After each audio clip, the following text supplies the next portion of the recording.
Hello, everyone, and welcome to this week's edition of the Spanish Football Podcast. I'm Phil Kitromilides. I'm joined as ever by Sid Lowe. Hello, Sydney. Good morning, Philip. How are you?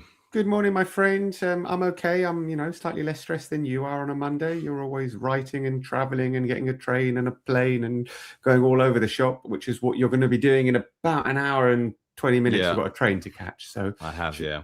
Yeah, we should try and squeeze out a little podcast before you do that, right? Let's do it. Have you finished writing, by the way? Not quite, no. No, hence the sense of urgency to try and get everything done. I'm afraid so, yeah. All right. Well, you bring it on yourself, Sid. You bring it on yourself as well. Yeah, maybe I do, yeah. A little bit. This is what happened on Matchday 2 in La Liga EA Sports. Obviously, certain teams were playing their first games of the season, despite it being Matchday 2. It started on Thursday night at the Estadio Municipal de Butarque, where Rayo were forced to play a home game against Alaves. It finished 1-1. We spoke about it on our Patreon last week. It was an absolutely appalling experience for everyone who went to see it. And we talked more about that, on the bonus podcast last week. Then on Friday night, Real Betis beat Real Sociedad 1-0. A la Cartuja, nicely taken goal by Rodrigo Riquelme, the only goal of the game. Saturday saw a bit of a shock result in Bilbao. Sevilla going up to San Mamés and beating Athletic Club 3-1. Athletic really shooting themselves in the foot in this game. Yuri Berchiche was sent off after 11 minutes. Then a couple of minutes later, Unai Simon with a howler to gift Sevilla the opening goal. There was defensive problems which gifted Sevilla a second goal, and a defensive calamity which gifted Sevilla a third goal. So a big win for Sevilla, who start the season with back-to-back wins for the first time since 2022, when they went on to finish fourth. Valencia and Celta Vigo drew 0-0, and Real Madrid left it very, very late before Carlos Espie came off the bench to score a winner at the RCDE Stadium against Espanyol. It finished 2-1. Then on Sunday, Atletico Madrid and Villarreal played out a 2-2 draw, a very eventful game, a very eventful second half as well. All 4 goals coming in the second half, and plenty of off the field and on the field drama with Julian Alvarez. More on that in a minute. Sydney was at both the Real Madrid and the Atletico Madrid games, so we'll kick off with that. Getafe beat Racing Santander 1-0. Nicely taken goal from Enes Unal after David Soria had saved a penalty up the other end of the pitch a couple of minutes before. It's his 13th penalty save in La Liga, without doubt one of La Liga's penalty saving specialists.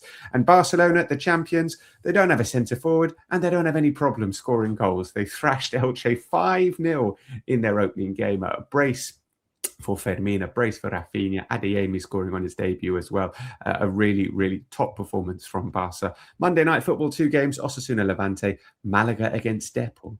So you love La Liga. Well, at the very least, you have a mild interest in it. And you're listening to TSFP, which is a good decision. But if you want more coverage of the best league in the world, come and join us at patreon.com/TSFP. It's just €4.75 a month. Patrons get the Monday and Friday pods with no adverts. There's a Q&A pod on Tuesdays. There's a bonus pod on Thursdays. And there's the new TSFP Daily, rounding up all the headlines 5 days a week. Stories not involving the big two as well, to give you a more in-depth understanding of what's going on in Spanish football. So come and join us, patreon.com/TSFP. And for those of you who like watching us on YouTube, which is an increasing number of you prefer watching the podcast rather than listening to it, we're going to be launching a YouTube membership as well, with some exclusive content. Well, with some content available on YouTube as well. So check that out too. Right, Sydney, let's start with the games that you were at. You were at the RCDE Stadium, the first game of Jose Mourinho in his second tenure of Real Madrid. They won 2-1. What were your sort of first impressions of Jose Mourinho's Real Madrid Part 2? I think the first impression was that actually we saw some of the things that we'd seen before. That the shift wasn't enormous, and I guess that we'd seen before. Sorry, when, last season or in his last season and in previous seasons, more than his first spell. Right. Obviously, all of this should be prefaced by the fact that it's only the first game, and all of it should be prefaced by the fact that it's the first game off the back of a World Cup. Players still not fully fit. 1 or 2 players not starting that you might have expected to start, and an evolution that still needs to come. I think for 15 or 20 minutes. There was a kind of a sense that this was a bit more front-footed. They were pressing a little bit higher. They were trying to be a little bit more aggressive. But I don't think that is an entirely new thing in itself. I think there were games last year when we saw that. And I'm very, very conscious of the fact that for the first 5 or 6 weeks of last year, we thought structurally we were seeing changes with Xabi Alonso, and actually we were seeing changes with him. Yeah. I remember at one point saying that I think they were going to be boringly good because they seem to control games, they seem to be totally in charge, and obviously that started to unravel, and it started to unravel off the back, and we should not forget this either, of them winning a Clásico against Barcelona. Yeah. So that sort of 20-minute spell of Real Madrid kind of pressing a bit higher, dominating the game, Espanyol finding it very, very hard to find a way out, which kind of impressed and which felt like it was a shift kind of culturally or mentally. That didn't last very long. Real Madrid scored the first goal, Jude Bellingham with a really good header from a very nice cross from Arda Güler, who I thought played very well. He played nominally, at least, on the right-hand side where you would expect Yan Diomande to play, but was allowed to kind of drift inside and get into more central positions and get on the ball a little bit more, which did mean that at times he was coming into Bellingham's kind of zone of influence, but I don't think it was very problematic. But then they didn't kind of keep that going after the goal, maybe in part because there's a natural tendency to drop off, maybe in part because the physicality is not there yet, maybe in part because those lessons haven't been learned yet, maybe in part as well because of an awareness of what they are. Which is if you're 1-0 up and you're Real Madrid and you have the extraordinary speed they have up front, even without Diomande playing, you've still got Vinicius and you've still got Mbappe, then it's natural up to a point that you invite a team onto you and you go a little bit longer. And I don't know how much that was a plan and how much it was just a kind of a losing of control, but I thought they did lose control of the game a little bit. Now, I think we should not overstate that. I think losing control would suggest that Espanyol were all over them. They weren't, but Espanyol had a flurry of very good chances. Well, quite good chances. And in the end, I think I probably would just about see this in using the phrase that Mourinho used, which was, he said, I think we deserve to win, but I don't think that Espanyol deserve to lose. Yep, no, that seems fair enough. Let's pick up on a couple of individual performers. Obviously, there were 6 players who made their debut for Real Madrid between starters and substitutes. It is a transitional period for Real Madrid. New manager, lots of new players as well. And as you said, all of this within the context of it being the first game of the season, new players coming off the back of a World Cup, etc., etc. I thought, Denzel Dumfries did pretty well at right back. Yes. Konate looked pretty solid at centre-back as well.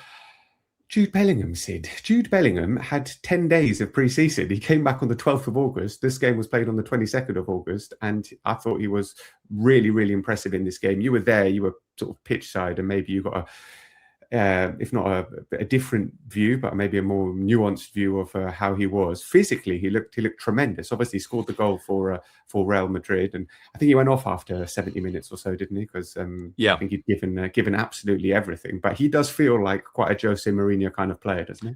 I agree with you, and I think Mourinho himself said that he didn't expect Bellingham to play for so long. He said he doubted whether or not to start him, and then thought that having started him, he might get an hour out of him. As you say, I think he got about 70, 73, 74 minutes, something like that. I think pitch side, what you get, actually, to be honest, you say, is it a more nuanced view? In a way, it's a less nuanced view, because obviously the thing that stands out about Bellingham, and I hate to reduce it to this, is that he's big. He's big and he gets around the pitch and he makes challenges and he carries the ball and he goes at people. Now, I think there is a slight risk with Bellingham, which is that sometimes what you see with Bellingham is these runs, and he's really impressive because he's got a great stride. He's quite elegant despite being really big. He goes into challenges. He carries the ball to the edge of the area. I think it is true that sometimes he carries the ball to the barrier and then finding a way past the barrier is not that easy, and that's natural. And so I think sometimes to kind of analyze what he does in those runs, you sort of need to see it with the pieces around it and whether it works, whether he can get to the edge of the area and then play it to someone and then get it back off them and then get into the area. And as Mourinho said, he wants him close to the forwards because he scores a lot of goals, because he gets into the area, because he makes things happen. I would probably argue that I'm not sure if makes things happen is quite the right description of Bellingham. Now, he does make things happen. I don't want to say that he doesn't. But what I mean is I feel like he's someone who takes advantage of the things that are happening. And he's very, very good at taking advantage of the things that happens. And he provokes situations by carrying the ball to them.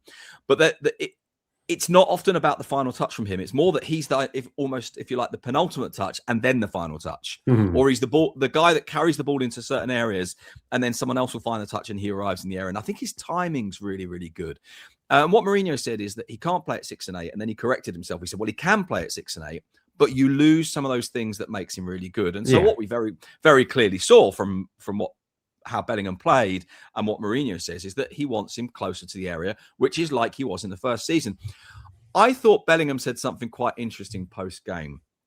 And I actually think he's partly right. I mean, obviously you'd expect him to be 100% right, so I sound like a bit of a dickhead trying to challenge him on this. Yeah. But he was asked about this great performance. He said, well, he said something along the lines of, I don't think it was that different to previous seasons. It's just that I scored. Yeah. And then people look at it differently. And I think he's probably got a point there. That in a way, we're judging him on the goals, not always on the performances. And I think that works both ways, by the way. I think it means we say, well, we were a bit unfair on him before because he wasn't scoring. I also think sometimes we're a bit over enthusiastic about him because he gets the goal, if you see what I mean. And I actually think his performance level is relatively stable. That was in a post-match interview with Real Madrid TV. Obviously, Real Madrid players don't speak to anyone apart from Real Madrid TV. And it was in Spanish as well. He does post-match interviews in Spanish. Very good, actually. Well. Yeah, very good. Yeah. We should also talk about the match winner, Carlos Espie, who came off the bench. This was his debut for Real Madrid. Regular listeners to the podcast will probably have an idea who he is. Some people, though, will not really have a clue. Who is this guy, Carlos Espie? And you wouldn't be...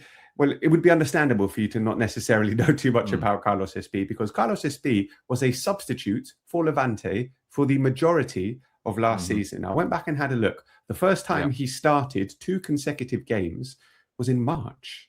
Yeah. He was a substitute for Levante, and then he exploded. He scored 10 goals in the final 13 games of the season, kept Levante up. Real Madrid sold Gonzalo Garcia, brought in Carlos Espie to replace Garcia as the backup plan B striker. On he comes. He was bought for exactly this kind of game, and he delivers, and he delivered with a goal that wasn't just stick the ball in the mixer and let the big lump throw himself at it and let's see what he can do. It was actually quite a tidy and calm and calculated finish. And this looks like a good signing, Sid. I think he's a brilliant player. Yeah. I really do. And I think regular listeners from last season at least will know that we were saying this last year, the back end of the season. I think that he was the single most important player for his club in the whole of La Liga last season in terms of one player's impact on one club.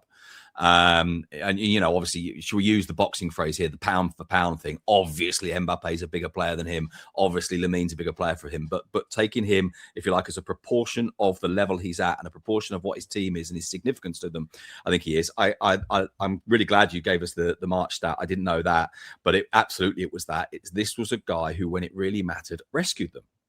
And I think, as you say as well, more than just a big lump. Big and strong, but uses his body very well. I think reads the game really well. His positioning is good. I thought the way that he took the goal was really cool. Very, very calm in front of goal. And, I'm not going to claim this is an amazing bit of skill, but in that mix, he takes a couple of touches with his right foot to get it away from Dimitrovic and then puts it in. It reminded me a little bit, and I realise this is going to sound so overblown, so apologies for it, but it's the goal that came to mind of the goal that Mijatovic scores in the European Cup final in 97. Is it 97 or 98? 97, I think. And I think he's a very good player. I wonder, is there an argument for him to play more often because of what it does to the positioning of the players around him as well? The problem is you can't fit all these people in. And so you say, that he came for exactly these moments, and that's sort of true.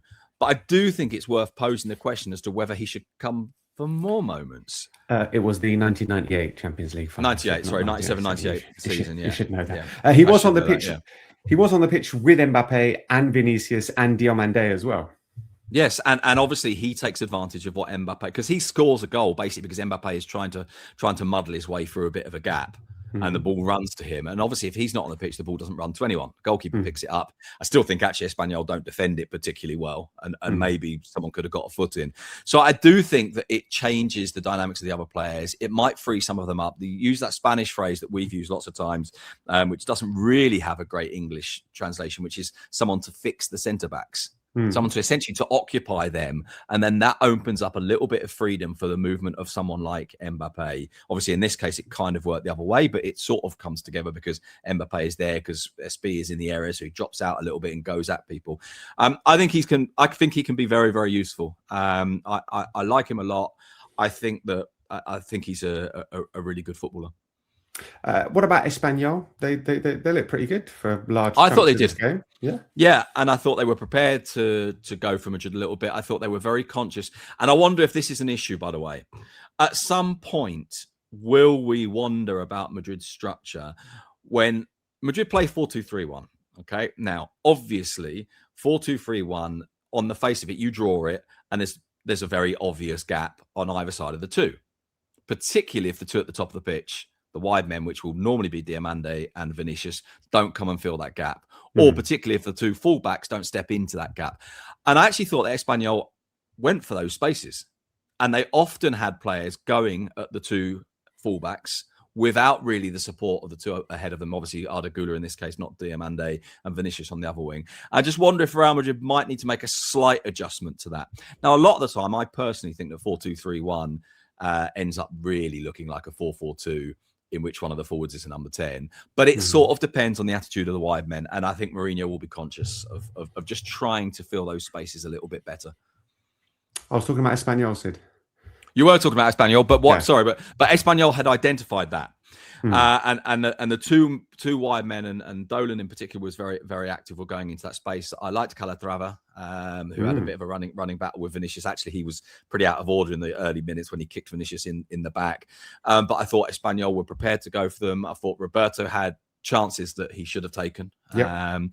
There were opportunities that they could have won this, and I thought throughout, after they got through that first 20 minutes when they really were struggling, and then again maybe in the last 10 minutes when they were holding on, I thought they were really good and they took the game to Real Madrid. I actually didn't think they were terrible in the period when they were holding on. Because really and truly, the only chance Madrid got that I can think of, I must be missing something, in the last 15 minutes was the goal. I think the one against the post was a bit earlier than that, wasn't it? From Fede Valverde. And actually, Valverde, I thought, slightly scuffed it as well. Yes, he did. Sid, I got a question for you. Who is this episode of TSFP brought to you by? This episode of TSFP, Philip, is brought to you by our friends at NordVPN. Of course it is. Obviously, we're at the start of a new season. But one thing hasn't changed, and that is we do a lot of traveling covering Spanish football. Yeah, so it was Seville, Santander, A Coruña last week. Then for me, and it was a trip from Valencia to Barcelona, from Barcelona to Madrid, back to Valencia today. So you kind of need it. Yeah. When you're traveling, the best way to make sure you've got access to all your content from back home is using, drumroll, NordVPN, guys. For football, for TV shows, let's face it, for football. I'm going to tell you TV shows and movies, but let's face it, for me, it's for football. It lets you access your subscriptions back home, wherever you are. It's really easy to use, which is very handy because, people like us, we're not tech savvy, but if it's this simple, even we can use it. Yeah, and it improves your internet security, which is pretty important if you're spending a lot of time traveling and using public Wi-Fi at places like train stations, airports, hotel lobbies. So don't go robbing my accounts. You connect with just one click. It's one of the fastest VPNs around, and you can use up to 10 devices with one account. For more information, you need to head to nordvpn.com/TSFP. And there's a 30-day money-back guarantee. You also get 4 extra months completely for free. So if you could give us a link again, Phil, we're right on it. nordvpn.com/TSFP. Now, Barcelona fans, don't get angry. We will talk about the champions starting with a 5-0 victory. Very, very impressive in just a second. But because Sid was at the Real Madrid game and then he was at Atletico against Villarreal, and a lot happened in Atletico Villarreal, we're talking about that one first, Sid. We'll talk about the football in just a second. We'll talk about the match because it was a very interesting game. Lots of things happened. 2-2, a red card for Robin Lenormand as well. Atleti were 1-0 up, then they were 2-1 down, and a man down, then they got it back to 2-2.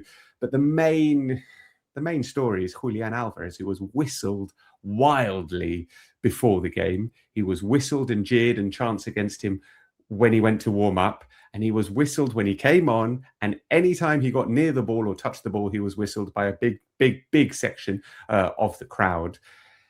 Is there any way of resolving this, Sid? How does this get resolved? It feels very, very difficult. Obviously, the backstory is, and you all will know, but for the 1% of listeners who don't know, he came out in the summer and said he wants to leave Atletico Madrid. He wants to follow his dream, to have his dream come true, which is to join Barcelona. Atletico Madrid are not going to sell him to Barcelona, and so we're stuck.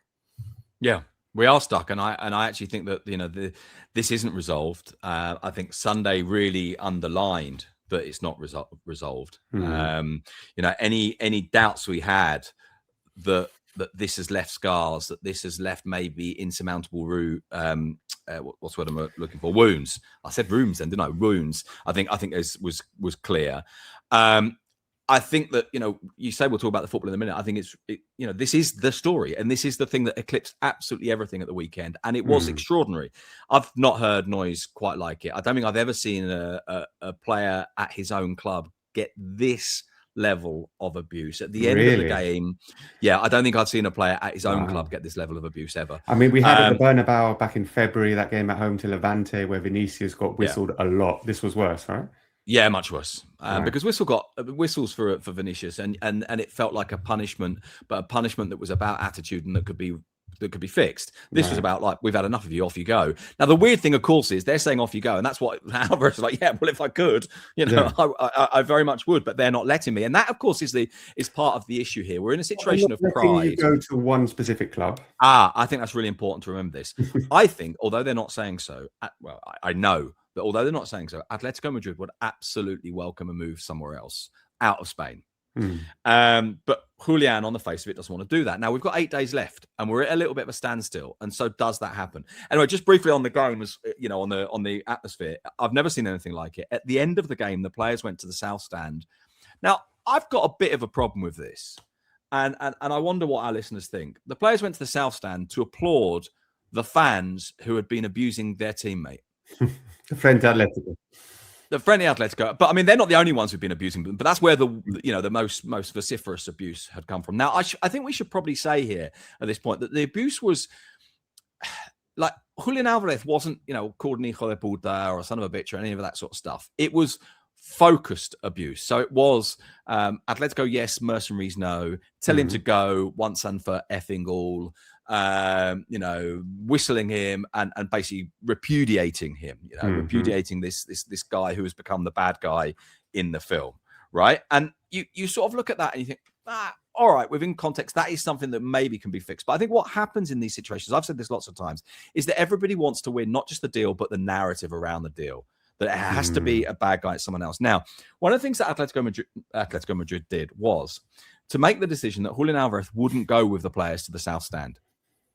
And he didn't. And he went down the tunnel on his own. And I thought this was the perfect portrait of his isolation. He goes down a dark tunnel on his own, whistled all the way. The players who'd gone to the south stand, I think, now I want to see this again, but I haven't seen a video that proves it. But from where I was, they had a slight pause, I think, and didn't go take the final step to take the applause until Julian had ducked out of sight. I suppose that's sort of the right thing. But what it actually did was it drew attention to the guy going down the tunnel, the bad guy that you can all have a go at, and everyone did. And after the game, Giuliano Simeone said, the most important thing is we're in this together. And he used the word together about 5 times. I said, well, together, and unfortunately we didn't get the chance to ask this question. Together, did anyone think amongst the players that actually, you know what? I'm not letting him go off on his own. Yeah. I'm going with him. Yeah. Did anyone think, you know what, after a game like that, I'm not going to go and applaud the fans. Now, I'm not saying you don't applaud your fans, and you do it every game, and it would be a hell of a statement to not do it in this game. And I'm not saying that you necessarily condone the way that Julian Alvarez has managed this, because I think you probably don't in some cases. But I think the players, when they're saying the kind of narrative post-game is, we're going to look after him, he's part of the team, we're going to support him, we're in this together. We'll show it then. And they didn't, and it was the perfect portrait of the situation they're in, to see him walking off on his own, head down, silent. Obviously, he's not going to talk, but head down, trying to avoid people's gaze. No one went with him. He was told, he was pointed to the touchline. No one went with him. I can tell you this because of doing this game for the TV, no one was waiting for him inside either.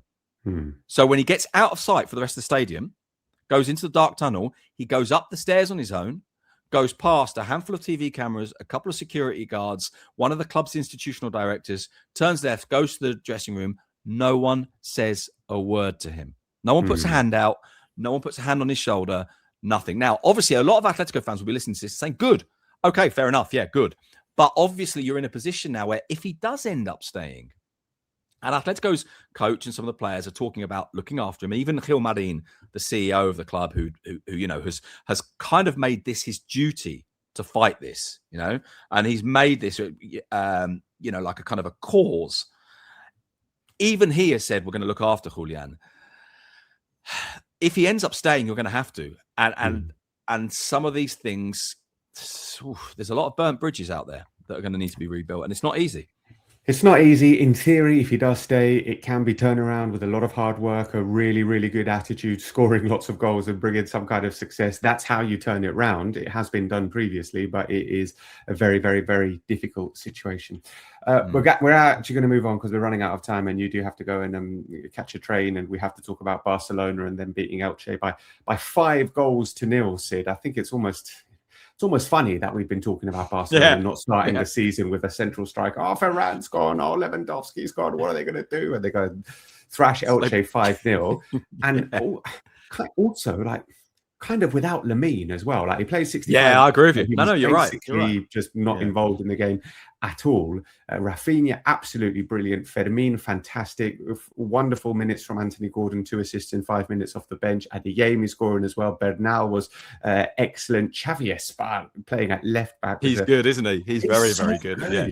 He's so good. I mean, he's a right back. He played defensive midfield in pre-season, and he was brilliant in the Gamper, and everyone's thinking he's going to play in midfield. He starts at left back.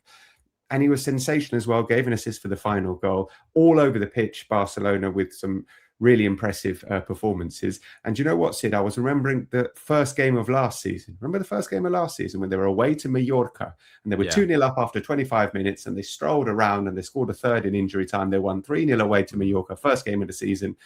And Flick was angry. Flick was genuinely furious with the performance. He was like, that's not a good performance level. That's not the kind of intensity. That's not how we have to play. And it was the opposite of that to like last night. They were 2-0 up at halftime and they kept going for Elche. Hunger, competitive, people wanted to prove themselves. And I think that's the most important thing. That's the most impressive thing from Barcelona. And that's what will delight Hansi Flick more than anything, I would suggest. Yeah, and it implied a new style, didn't it? Well, not a new style, but if you like, a doubling down on his style. Incredibly aggressive, very, very, very, very direct running from all over the pitch. And this would fit with the idea of if they don't get a number 9, you know, that you have these wide players bombing through the middle. On this occasion, it was Rafinha. We've been talking about how we thought it might be Anthony Gordon playing in that role as well. At some point, maybe Lamine Yamal evolves into a false 9. I think that's still a few years away, actually. I don't think that's happening yet. But they were excellent. And as you say, you know, you got Rafinha with a couple of goals, you got Adeyemi with a goal and assist, you got 2 assists from Gordon, you've got who am I missing? I feel like I'm missing somewhere. Fermin playing really well as well. But particularly I'm talking about those wide guys, you know, theoretically wide guys bombing through the middle of the pitch. Now, I think it's probably worth pointing out that I didn't actually like Barcelona's performance that much until about 40 minutes. Yes. I don't know if it's chance that that's when Pedri comes on. I think that might not be entirely chance. I also think that, but it is true that even in those early bits when I didn't think they kept the ball very well, and I thought it was a bit disjointed, they were still very, very intense. And they get the first 2 goals through winning the ball and running and going at people. The first one obviously comes from a penalty, and the other one they run right through the middle. There was also that wonderful move when Adeyemi is clean through and he decides to backheel it to the guy running behind him, which I think is Rafinha. And I just don't think he realised that he was clean through. Like, you're there, it's open, backheeling it to someone else. But I think that dynamism was superb. Now, obviously, we have to put this into context of Elche, who I actually thought played okay-ish with the ball, but they were very, very open. And they were an invitation to attack them in that way. And Barcelona made the most of it. Afterwards, Rafinha was asked, you know, does this show you need no number 9s? And he went, we trust in Deco and the club to do the right thing. I think they all know that the club is trying to get a number 9 despite this performance. Yeah, they are trying to get a number 9, understandably. But if they can, you know, chip in with goals that, then, I mean, it's enough to beat Elche. It might not be enough to go deep into the Champions League. I mean, this is the thing, isn't it? I think a lot of the focus this year will be the Champions League. There's a feeling that's the thing that's left over. Of course, they want a 3rd league title. But this is one of the reasons why, for example, I lean towards thinking that Madrid might win the league, because Madrid don't need to be as good as Barcelona to win the league, because what they need to do is be better than everyone else and get sufficient points in all the other games. Equally, I don't think that Barcelona need to be as good as Barcelona in all of the league games. I think they probably will be, but I think the focus will be the Champions League, and it will be how do you apply these things, but also have a number 9. And I think this is why they need to be careful about who the number 9 is and the fit and how well that number 9 fits them. I'll be honest with you, right from the very start with the pursuit of Julian Alvarez, I haven't been sure that he was the number 9 they really need. No. Well, we've said this previously on the podcast. Yeah, as well. and I look, I can't claim, if you like, the nuanced tactical analysis to be able to fully justify this, but I'm just not sure I see the fit. No, I completely agree. Rafinha starting this game at number 9, and I think he's brilliant. He's so good, and I love watching him. I love the Yeah. sort of mad intensity with which he plays. Obviously, last year a lot of injuries, and so there will naturally be concerns about his ability to keep it up for a whole season. Okay, before we go, quick word on Edin Terzic's first game as Athletic Club manager, which ended in disaster for him with that 3-1 defeat, with Athletic really shooting themselves in the foot, as we said at the top of the programme, making some ridiculous mistakes. Unai Simon conceding more goals in half an hour than he did at the whole of the World Cup. And it's true, that, isn't it? Yeah, well, yeah, and being sort of directly culpable for one of them, Athletic complaining about a foul on him, but there was no foul on Unai Simon. Couple of bright spots for Athletic Club. I would say one of them was Pello Canales, who is a really good player. He was on loan last year. He is good, isn't he? He's very good indeed. He was on loan at Racing Santander, and he started this game, and you can tell that he's really, really good as well. Nico Williams coming on in the second half. Iñaki Williams, not so much of a bright spot, but it was difficult to read too much into this, given that they played 80 plus minutes with 10 men and defended rather ridiculously at times. Yeah, and obviously, look, those kind of errors in theory. I mean, in theory, they're not systemic. I mean, they partly the way that they want to play will maybe induce some of them, but those are just errors that shouldn't happen. I mean, they really are errors that shouldn't happen. Now, that's not to say they won't ever happen again. It's not to say they shouldn't concern you, but they probably shouldn't be part of the analysis about where they're going. If you see what I mean. We suggested at the start of the season, Sevilla were in serious trouble. 2 wins from 2, and absolutely flying. Another committed performance from Robbie Eure, who made his debut last week against Rayo, and he was hustling and harrying and running around. And Unai Simon will still be seeing him in his nightmares, chasing him down. He's the one that forced. Is it the first goal or the second goal? I'm trying to think. It must be the first goal, isn't it? Yeah. And he's the one that chases that down, and I think that's someone. He's someone that they're going to really warm to, I think, because of that.